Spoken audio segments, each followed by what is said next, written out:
السلام عليكم خوشي الرجاويين. اليوم عندنا اخبار قويه بزاف على الرجاء الرياضي. كاين جديد في الميركاتو وعرض رسمي جديد، والنبي حسم مجموعه ديال الامور مع الاداره، وحتى صفقه اللي كانت قريبه تحسم ولكن فشلت. بقاو معايا حيت غادي نعطيكم جميع التفاصيل ويلا نبداو. بالنسبه اول خبر، وبصراحه هذا الخبر مهم بزاف، الرجاء الرياضي دخل ميركاتو الصيفي بقوه، وحسب اخر معطيات الاداره قدمت 4 عروض رسميه من اجل التعاقد مع اللاعبين الجدد الخوش. مفاوضات ما زالت خدامه واسماء كامل مازال ما تعناتش، ولكن باين ان الاداره باغيه تحسم هذه الصفقات قبل بدايه الموسم الجديد. دابا نمشيو لواحد خبر اخر وحتى هو في جديد مهم. من المنتظر أن المدرب نصر الدين النابي وصل المغرب مع نهاية هذا الأسبوع باش يبدا التحضيرات للموسم الجديد، وحسب المعطيات دار اجتماعات عن بعد مع الإدارة الرياضية، وتم تحديد المراكز الخصاص وحتى اللائحة ديال اللاعبين اللي خاص الفريق يتعاقد معاهم، والإدارة دابا خدامة باش تحسم هاد الملفات.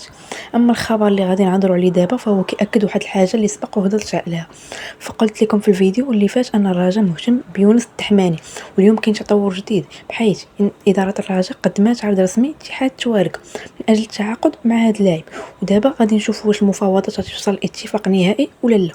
ونبقاو ديما مع اخبار الميركاتو حيت كاين اسم اخر مطروح بقوه. الاداره مازال كتتابع وضعيه ديال امين زحزوح، واللاعب كيبقى من بين الاسماء اللي الرجاء مهتمه بها، خصوصا انه سبق وخدم مع المدرب نصر الدين النابي، ولكن لحد الان ما كاين حتى اتفاق رسمي، ولكن الملف مازال مفتوح. ودابا نمشيو لخبر اخر، وهذا الملف حتى هو مازال مفتوح.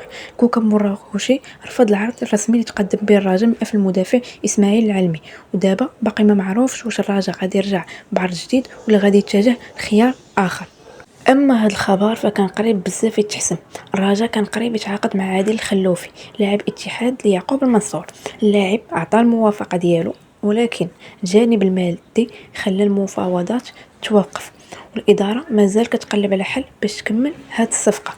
واخر خبر معنا في الفيديو، كاين توجه كبير باش ايوب معموري يستمر مع الرجاء في الموسم الجاي، بينما الاداره كتسنى توصل بعرض مناسب من اجل عثمان ساخو، ومن بعد غادي يتخذوا قرار نهائي.